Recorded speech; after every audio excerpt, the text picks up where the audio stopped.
Oh, how subtle in deception Satan can be.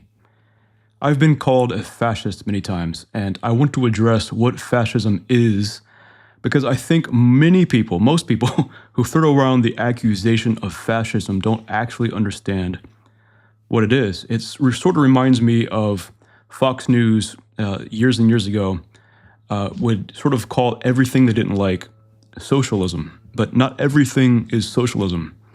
Not everything is fascism.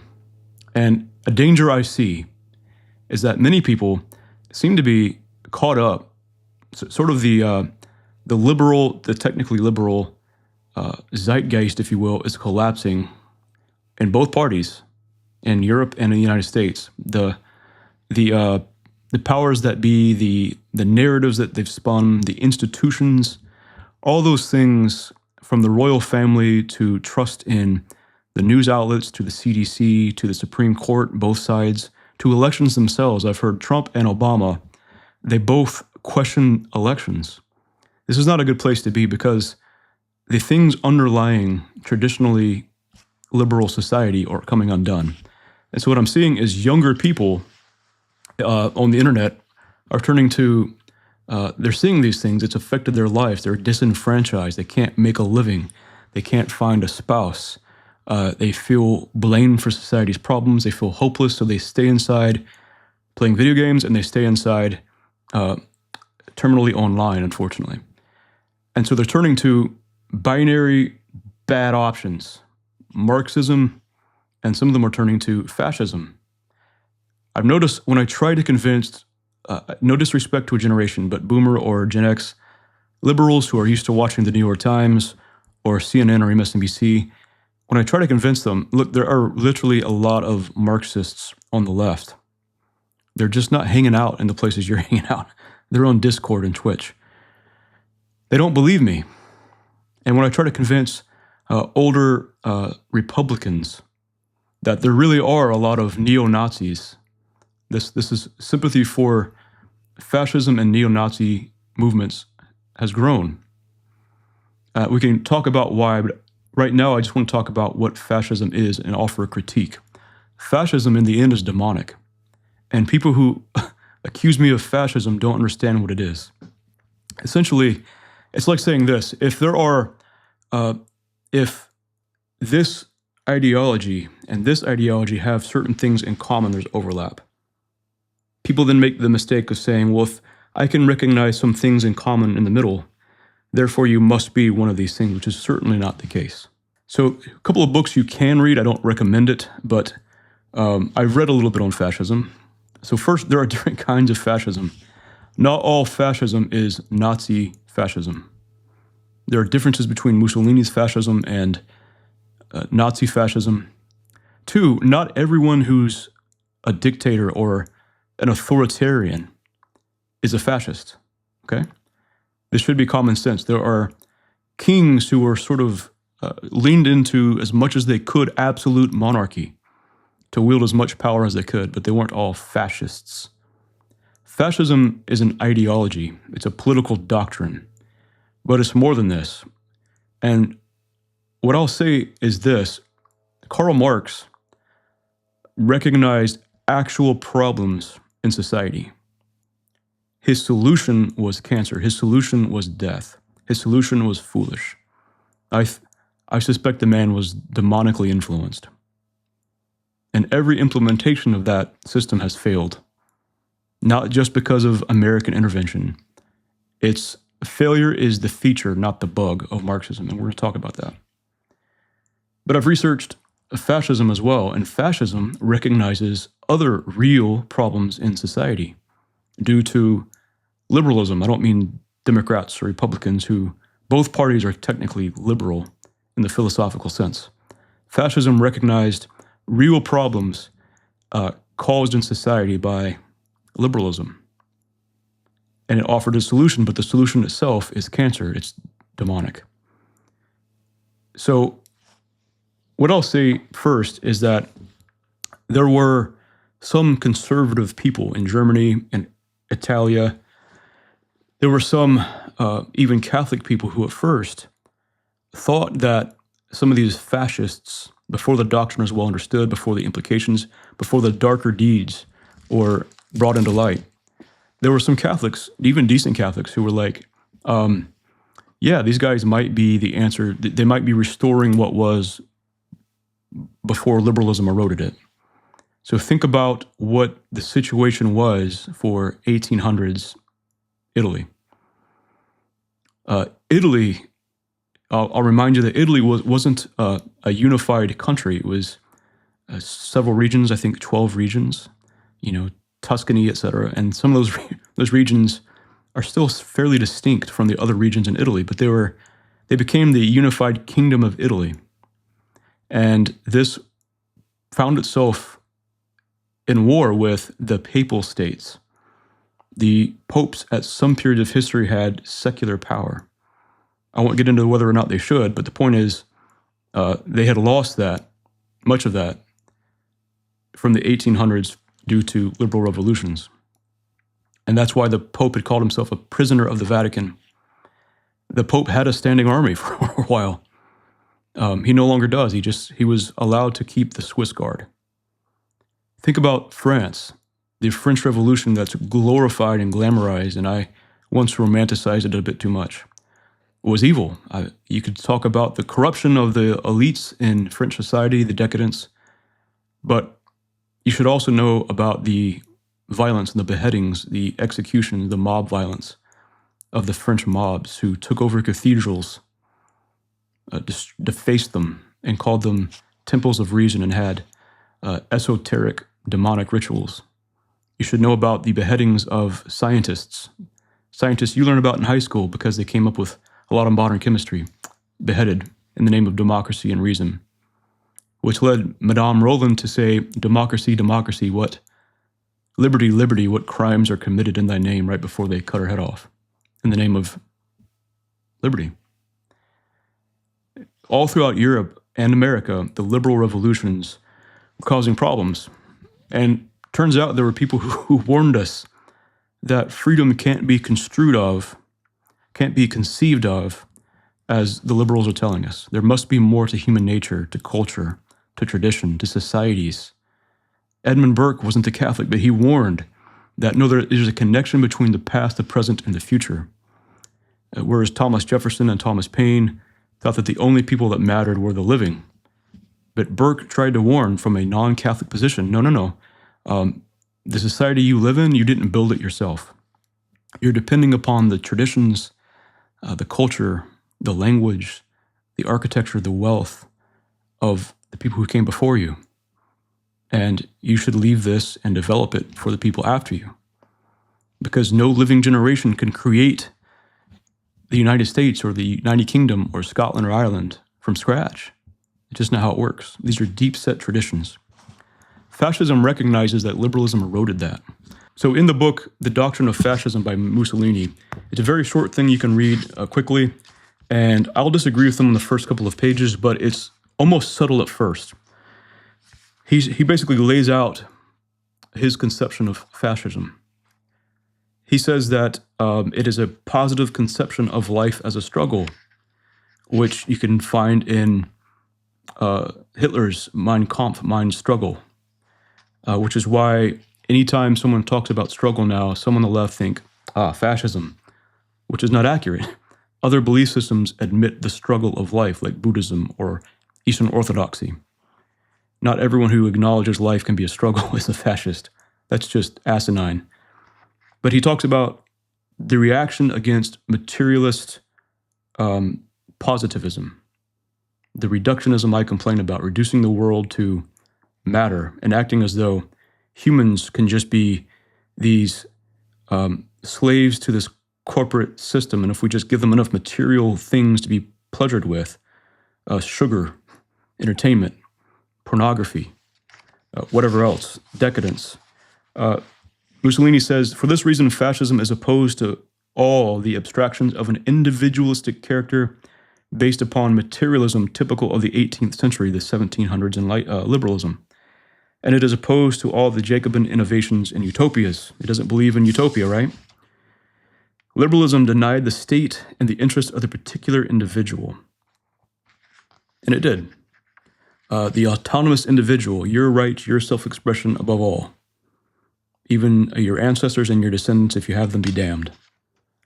Your identity is something that you totally choose for yourself, and everyone else must acknowledge it unless your identity is unsavory to the liberal mind.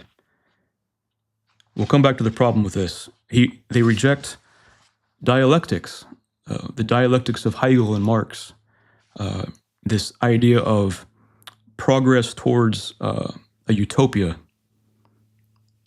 Fascism, according to Mussolini, rejects the idea of eternal class warfare and struggle. But then he tries to identify fascism with democracy, and so does another philosopher I'll mention in a moment. Fascism, for this reason, is opposed to the democracy which identifies peoples with the greatest number of individuals and reduces them to a majority level. But he says fascism is a democracy in its purest form.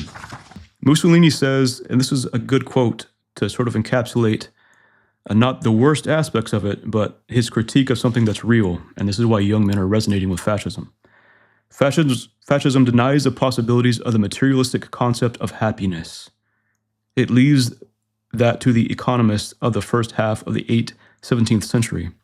That is, it denies the equation of well-being, happiness, which reduces man to the state of animals, mindful of only one thing, that of being fed and fattened, reduced, in fact, to a pure and simple vegetative existence. And I think this is why so many young men and women, frankly, who are staying home, they got fast food and sugar and porn and video games, and they feel like there's no hope, no prospects, that everything that all their opportunities have been taken from them. Some of them are buying into this demonic, subtle lie. But these are real problems that were real after Adam Smith's Wealth of Nations. These are real problems in modern society, very much so right now. The corporations and the technocrats and everything else would like nothing more than keep you in the matrix, as it were. But here's where I think fascism, its true colors are revealed for all the things that appeal to some people, unfortunately. The valid critiques of modernity, of liberalism, of modern life, of reductionism, of this gross feeling of our gross art. This is why, again, when you think of Sydney Sweeney, right? I think her name is Sydney. Is it Sydney Sweeney? The young actress. She made an ad for American Eagle jeans, and the pun was she has good genes. And people lost their minds calling her a fascist, American Eagle fascist. Why? Because they're acting like, oh, she's the new standard of beauty. Is this white, blonde, blue-eyed, what's the word? Voluptuous. I don't mean to be crude. Young woman. Well, this is fascist because fascists want to have aesthetically pleasing things and people. But the reality is, I'm going to say this again before I forget, fascism isn't the only thing that acknowledges that bad art is bad art and that kitsch is kitsch and that the decadence of the elites in our corporate system of the Met Gala, of the gross art of the world that reduces us to animalistic bodily functions and tries to leave you there and ask why you're not happy and feeds you crap food with crap art and take away anything and just want you to spend your money. Not everyone who criticizes that nonsense is a fascist. So if someone says, hey, I would like a beautiful building, I would like beautiful architecture and why can't we wear clothes that fit us well, that feel good to wear, that are made of real materials? Not everyone who says that is a fascist. But the fascists did note this, and that's why the SS and the Nazi Germans were known for fashion. Their uniforms were, in some way, meant to be aesthetically pleasing. Their architecture was meant to be grand and express classical power. Here is the problem. If the fascist state, religion, is considered as one of the most profound manifestations of the spirit, I don't even need to really read the rest of this quote. The spirit of this book by Mussolini, in its rejection of materialism. Mussolini, by the way, was an atheist who tried to court the Catholics, because believe it or not, there are a lot of Catholics in Italy, and he needed them. In fact, when he tried to give some power back to the people to Catholicism at first, from what had been eroded by liberalism. Pope Pius, that was at the ninth, don't quote me on which pope, praised it and said, well, maybe God's giving Italy back to the people. But he courted Catholics to use them, because in reality, he wasn't a Christian, he wasn't a Catholic, his mother was. Mussolini was an atheist who thought that Jesus was an ignorant man who probably had an affair with Mary Magdalene. The spirit of Mussolini, the spirit of fascism, is the spirit of paganism. It's the spirit of Nietzsche. Nietzsche he hated liberalism, he hated socialism, he hated Christianity. He thought that the strong should rule the weak, and that society should be left to create great men, not have them smothered by that sick culture, that decadence that we've talked about. And so for Mussolini, he wanted to revive this spirit, but the spirit was no Christian spirit. It's a pagan spirit.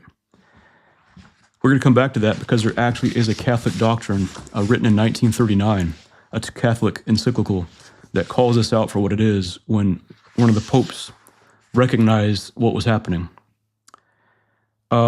This is a book by the philosopher of fascism, Giovanni Gentile. And what is fascism? So you can read the whole thing. You don't need to waste your time. Fascism has failed. We don't need to revisit it. We don't need to go back to paganism. He wants to illustrate that fascism is more than a political doctrine. Fascism, he says, is religion. Gentlemen, fascism is a party, a political doctrine. But fascism, and this is the strength, those who as of yet have not wrapped their head around it, they know it. This is its great merit, and the secret of the prestige that it exercises on all minds that are not victims of the malicious and interminable chatter of certain journals. The more it is a party, the more a political doctrine, the more it is above all a total conception of life. Fascism is a religion. But I'll cut to the chase here. Here's why you should reject fascism, even if it tries again to court Christians, court disenfranchised young men. Fascism sees the state in the place of God. Fascism doesn't just want to have social order. In the end, it's going to have the same effect to some degree that Leninism, that Stalinism did. The state is in the place of God, and that is a demonic God. Because in the end, it's human beings. The state is humans. And these are humans with unlimited power. And unlimited power, incorruptible man, if Tolkien's Lord of the Rings taught us anything, is not good. They're not putting God in the place of God. They're putting the state in the place of the church. And this is what Mussolini did. He courted the Catholics, and then when he got power, he put the state over the church. This is not a good place to be. This is one of the problems I have with contemporary liberalism. This is what Hitler did. There were problems in the Republic, radical inflation. The Germans were being taken advantage of by the French. There were people in finance, some of them who were Jews. This was an impossible situation financially for the Germans to get themselves out of. In a matter of months and years, their currency went from something that it was maybe worth half the US dollar to you'd have to have hundreds and then thousands to have $1 US within months because of radical inflation. You had absolute depravity being sexology schools opening in Germany. All the things that seem kind of familiar, just glorying in wickedness. And so Hitler courted conservatives, actual conservatives, traditional and Catholics. But once he got in, he immediately, within days, kicked the conservatives out of power. Because in the end, it was to put the state in charge of everything, including the church. And in the end, the Führer was in charge of it all. The Führer was God. And he was a demonic God. So this is a Catholic document, the encyclical of Pope Pius XI, Non Abbiamo Bisogno.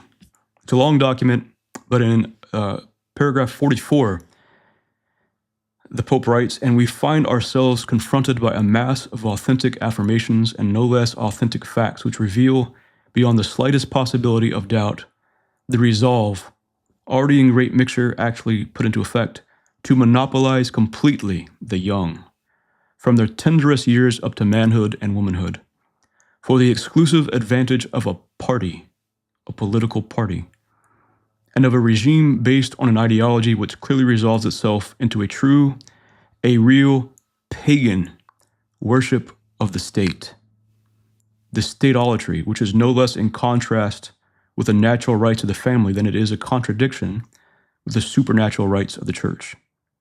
To propose and to promote such a monopoly, to persecute for this reason Catholic Action, which was a group back in those days, as has been done for some time, more or less openly and under cover, to reach this end by striking at the Catholic Association of Youth, as has lately been done. All this is truly and literally to forbid the little children to come to Christ. Because in the end, Hitler, Mussolini, were not Christian. This should be obvious. They're deeply unchristian. They're pagan. I'm not saying they're worshiping pagan gods, but it is the spirit of paganism revived. It's though Nietzsche would hate Hitler, Mussolini, and to some degree Hitler, were working out the heroic pagan spirit that Nietzsche so desperately wanted. Forbidding little children to come to Christ. You don't want to brainwash your kids with religion, do you? Since it impedes their access to his church, and where his church, there is Christ, this usurpation goes so far as to snatch the young from Christ and his church, even with violence. A few thoughts. One, liberals, and really liberalism is both political parties. Liberalism is a political philosophy that is manifest in both parties. I think it's crumbling. I don't think it's going to last another 2 centuries. Maybe historians will say that people like me were wrong, but I don't see it. Liberalism is opposed to so much of what came before us that we need, that we depend upon. Liberalism doesn't, it's failing because of incompetence, of corruption, of decadence, but also greed. But also it has deep-set inability to keep any sort of social guardrails. We need to talk about that more. But liberals, leftists, really need to stop calling everyone a fascist and stop it yesterday. They need to stop 10 years ago. I'm no fascist. People need to understand what fascism is. But two, if you're a young man or young woman who is seeing all the problems we've talked about, and you think that nationalist socialism might be the answer, if you think that fascism of some sort might be the answer, I would urge you to just reconsider. This also is just not the way to go. This is also a failed ideology. It's trying to replace something deep set in human cognition and human psychology, in your soul. It's trying to fill something in your life that only God can fill. And if it ever gets power again, it's going to leave you bankrupt and miserable. People romanticize paganism, but if you see paganism blended with the absolute control of a demonic state, you'll still see just how bad this is. So as sincerely, I'm not your better. I understand why people are concerned about the state of things, but as sincerely as I know how, just man to man, friend to friend, human to human, could I ask you to consider returning to God? I am convinced that Christ is the answer to everything. Little by little, but starting right now, more and more, if we turn our lives back to Christ, and I don't mean saying a sinner's prayer and hopping to church once every month or so. I'm talking about doing the hard work of submitting to God's grace and being converted more and more and more throughout your life. You will be better for it. We'll all be better for it. And I think that is the long-term deep solution for our own lives and for our society. Handing the power to a madman or a evil group of people ain't it. Hey, these videos take time and resources, it turns out. So if you want to support the channel, if you need the money, keep it for yourself. Times are tight. But if you want to support the channel, I've started a Buy Me a Coffee just for a one-time gift. So if you want to buy me a coffee, you can go over there, click the link. I would appreciate it. More importantly, I hope you know that your life matters, no matter how dark it gets. Life is still worth living, so please live it, okay? Stay with us. And I hope you know God loves you. As always, thanks for watching. God bless.